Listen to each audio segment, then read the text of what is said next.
So, we've got a number 1 deluxe meal. Is there anything else I can get you? Yeah, I'd also like a good night's sleep. Excuse me, sir? You know, the I didn't struggle all night with my uncomfortable CPAP mask, or something like the my wife didn't kick me out to sleep on the couch because of my constant tossing and turning. Sir, we don't have anything like that here. I think what you're looking for is Inspire. It's an implant that works inside your body to treat sleep apnea without a CPAP. That way you can breathe normally and rest more soundly. Come on! Oh, he sounds hangry. Inspire is the only FDA-approved sleep apnea treatment of its kind. It's helping tens of thousands of people finally get restful sleep. To learn more, visit InspireSleep.com. That's InspireSleep.com. Inspire, sleep apnea innovation. Inspire is not for everyone. Talk to your doctor to see if it's right for you, and review important safety information at InspireSleep.com. This podcast of the Gamecock Central Takeover Hour, presented by Firehouse Subs, is sponsored by AAA Heating and Air. The premier HVAC company in the Midlands is growing. Are you a top HVAC technician? AAA Heating and Air is looking for dedicated applicants to fill their fast-growing service department with top-notch HVAC technicians. If you're the best, then they want you. If you're ready to stop working and start a career, you can earn up to $100,000 plus a year at AAA Heating and Air. Quality candidates will have at least 2 years experience and a good driving record. Benefits include top industry salaries, commission on service and unit sales, set call limits, company-provided take-home vehicle and gas card, company-provided cell phone and tablet, health, dental, and vision benefits, 401k retirement plan with company match, and scaled PTO based on length of service. Contact Roy and Dana Finley at 803-677-1500 or check out their job postings on Facebook or ZipRecruiter. AAA Air when you need us. AAA Heating and Air. It's the Gamecock Central Takeover Hour, presented by Firehouse Subs, founded by firemen, with Chris Clark. The 2007 South Carolina class was, at that time, 6th in the country and 4th in the SEC, which is amazing. Wes Mitchell. You know, I think if you're South Carolina, you're aiming to at least be at 50%. Then in theory, you're adding talent, you're getting better, you're putting yourself in a position to compete. And Tyler Head. It's been a great week for South Carolina. On the recruiting front, still certainly plenty to talk about. On the home of the Gamecocks, 107.5 The Game. And welcome into the Gamecock Central Takeover Hour, presented by Firehouse Subs. Here on 107.5 The Game, Tyler West and Chris along with you. Happy South Carolina Day at Media Days, guys. We've finally made it almost to the end of the week, but the day that obviously we've been looking forward to the most this entire week. It is here. So I caught a little bit of, obviously, we've been covering this thing remotely. I caught a little bit of you and Colin for Media Day. I've obviously listened to Beamer, what he said to local media there. Does Colin have a thing against you counting down the days to football or something? Colin hates the countdown to football. And Why? Why? Because it's reminding him of how chaotic his life's going to be in X amount of days. Oh, Colin. You know, this is one of my pet peeves, Chris. Yeah. Wes does not like this at all. And I'm with you. It might not bother me quite as much as it bothers you. But now, it bothered him today when I just said we're like a month and a half away from kickoff. No, see, it's one of my pet peeves is sports media people complaining about sports media. I see. Mm-hmm. So I'm happy to be in sports media. Colin should be too. Now, but every time you see him, just tell him how many days until I'm going to text him every morning with a countdown to kickoff. But yeah, so Beamer spoke already as far as local media. As anticipated, you get a little bit more sort of detailed stuff. Not that you're getting groundbreaking news, but sure. A lot of times in the big room, which is coming up here shortly, you're going to get a lot of just national media, SEC media type questions. And it's kind of, a lot of times, frankly, stuff we've already heard. This, at least, and Mike's going to have this posted on YouTube here shortly. Beamer spoke for, I don't know, 15 minutes or so. And for the most part, it's kind of what you expected.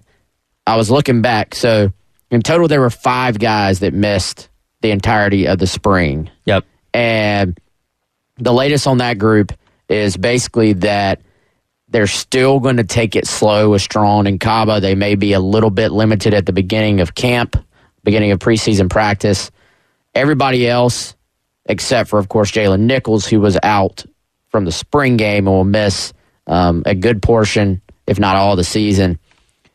Everybody else should be 100% by game one, is what Beamer's saying. Now, obviously, there'll be bumps, bruises, and injuries between now and then, but as far as where they are right now, that's the latest. Those 5 are Strachan, Kaba, Tonka, who, of course, is in Nashville representing the program right now, right tackle Kason Henry, and defensive back David Spalding. So, by far, I think the 2 most serious injuries of those 5 last year were Strachan and Kaba. Yeah, I mean, getting those guys back is critical. We've talked to Mo in the offseason. This was a while back. So he's still very much going through that process. And when we talked to him, he was, not even where he is now, of course.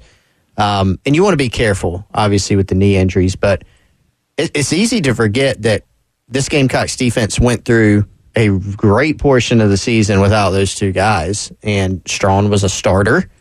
Gilbert Edmond last year only stepped in as a starter and did a good job when Strachan went down. And then Mo Kaba, I almost think his insertion back into this defense has gone a little bit undervalued, I think, because he was a demon on special teams from all indications preseason and then even early in the year. I mean, he didn't get to play a lot, obviously, because of the injury against Arkansas, and then had taken a huge step, it looked like, defensively. So the hope is, he gets back healthy. Both those guys get back healthy. That can make a substantial impact on your defense, because you look at the question marks. There are several question marks on the defense.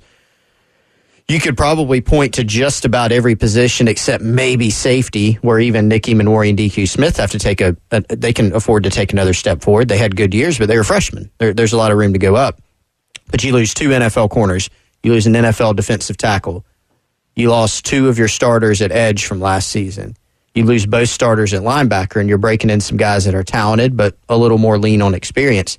And so lots of questions. To have Strachan and Kaba back, to have them healthy, to have them productive, I think that's significant for this defense. It's an important storyline. So it looks like both still on track. Yeah, and I think sort of going through again what Beamer had to say and kind of taking a little bit step by step here. Not a ton completely newsworthy. He has really sort of refrained once again from naming candidates at left tackle. Yeah.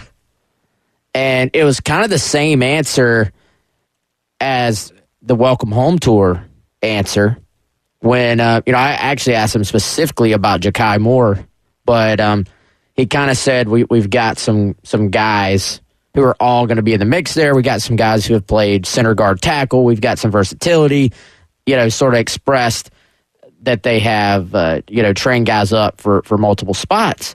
But he hasn't sort of listed those guys out, which, is something I was hoping to hear. I think you probably feel even better if you're a South Carolina fan. You were kind of hoping to hear, oh, man, Ja'Kai Moore has had a great summer.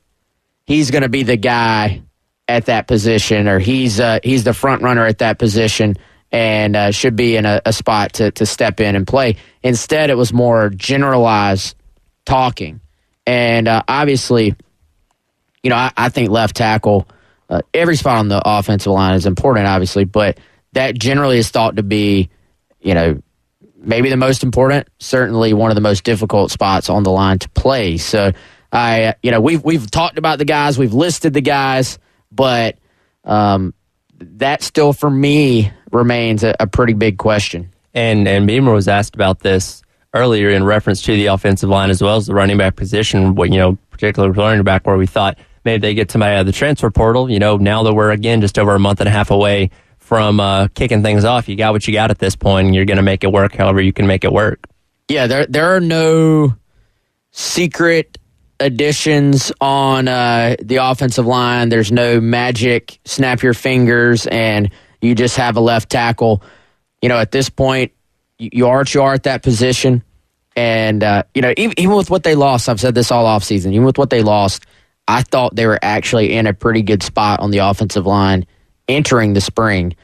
Now I don't necessarily feel that way because of what you already lost, then the addition of losing Jalen Nichols in such an important spot, a guy that's played a ton, huge on experience, and I think Ja'Kai Moore, to me, is probably the guy that has to step up and play that spot.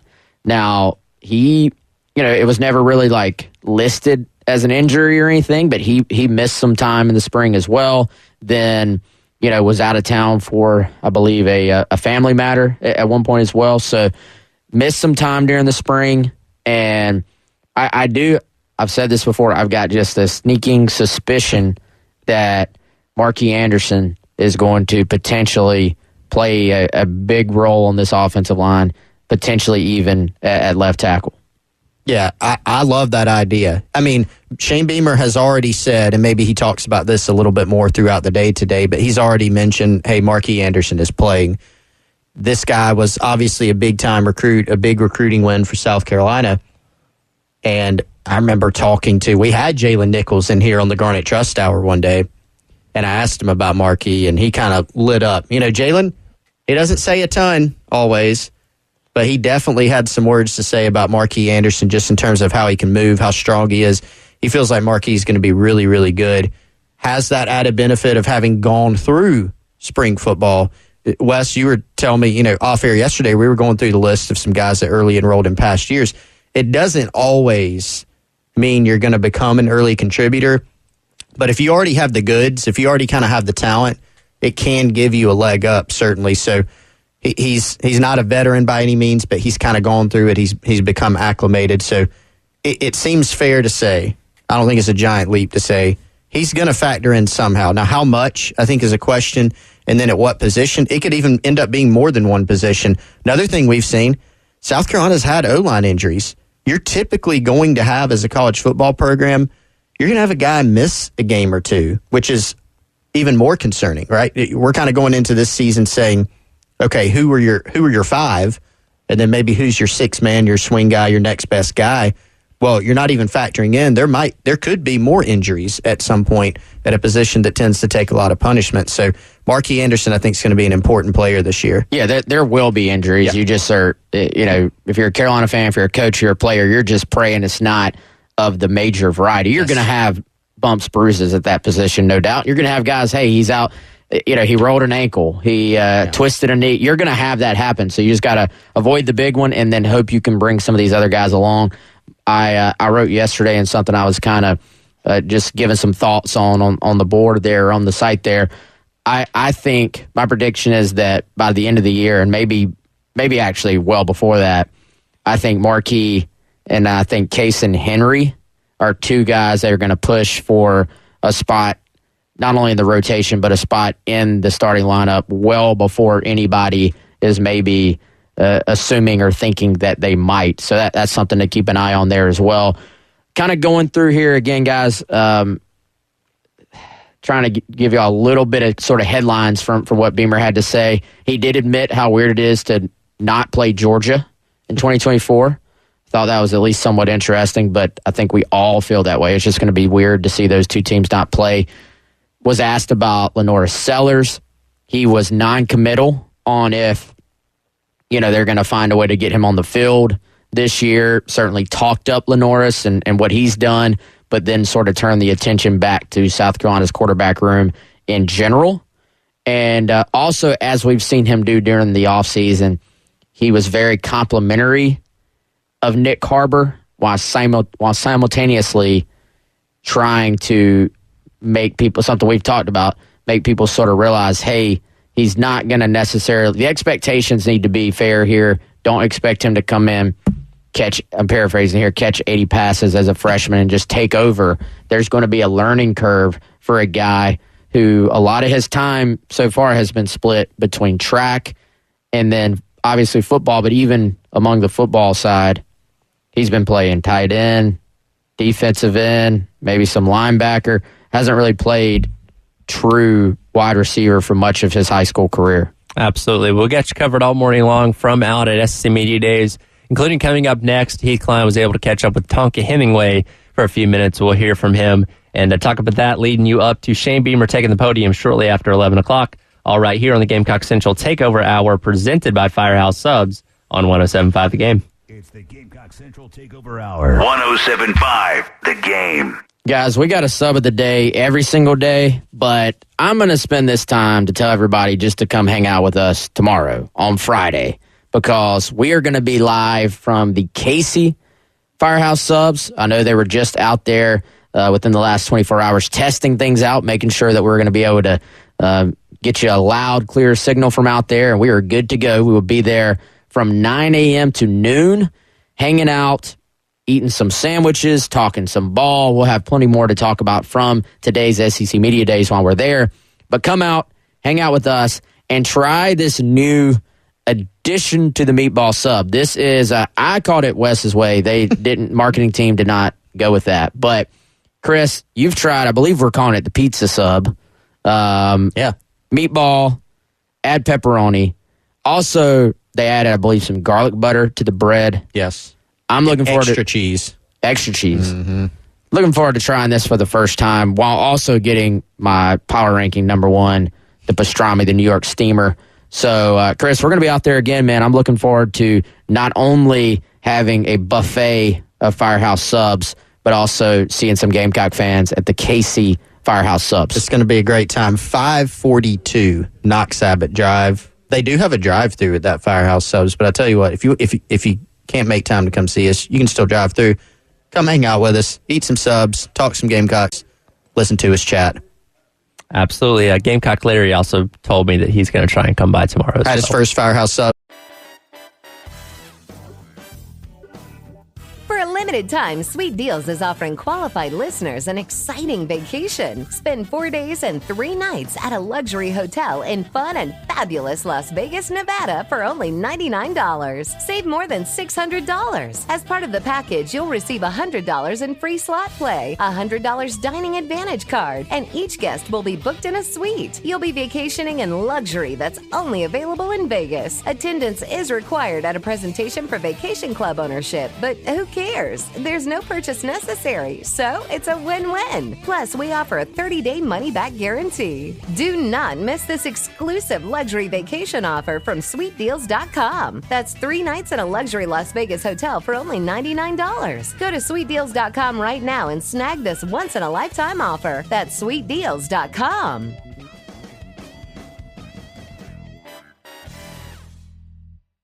We're all juggling life, a career, and trying to build a little bit of wealth. The Brown Ambition podcast with host Mandy and Tiffany the Budgetnista can help. HGTV's Paige Turner. People are wanting to buy a home. Is it a buyer's market? Is it seller's market? Is it neither? It's neither. If you're in a position to buy a home, and if it makes more sense to own than to rent at this time in your life, then buy the house. Just don't buy the house thinking in 6 months you're going to make a $400,000 profit off of it, because that's not there anymore. Brown Ambition. Wherever you listen.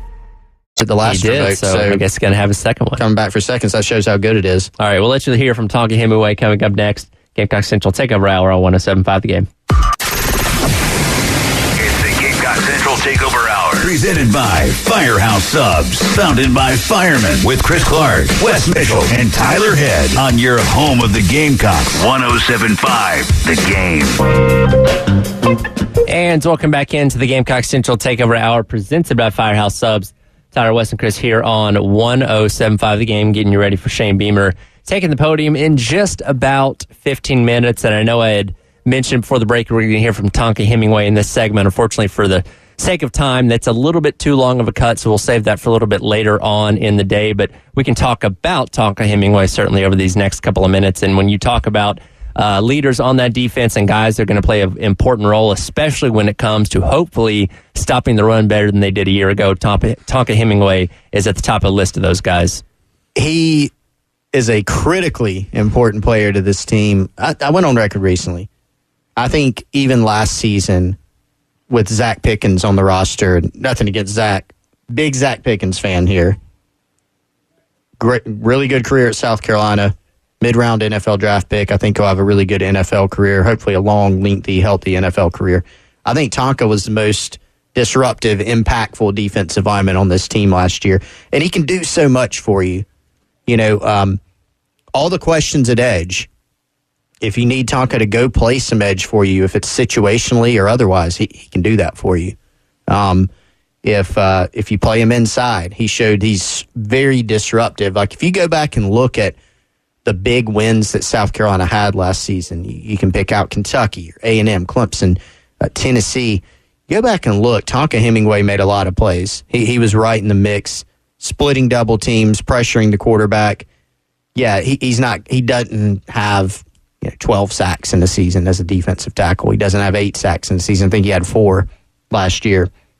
But the impact that he has, obviously, is a big special teams weapon for Pete Lembo as well. And he just does everything the right way. He's a guy that's really beloved in the locker room. There's never anyone that you could talk to on the record, off the record, publicly, privately about Tonka Hemingway that's going to have a crossword about him. He's just one of those guys that you would love to have 85 of them, 100 of them, however many on your roster. I'll be curious to see what we get today, if anything. I guess probably won't say a ton, but what we'll get this year as far as what Tonka feels his role will be this season with South Carolina. Is that more inside? Is that more outside? Is that, inside, or is that outside on early downs and inside on pass rush downs?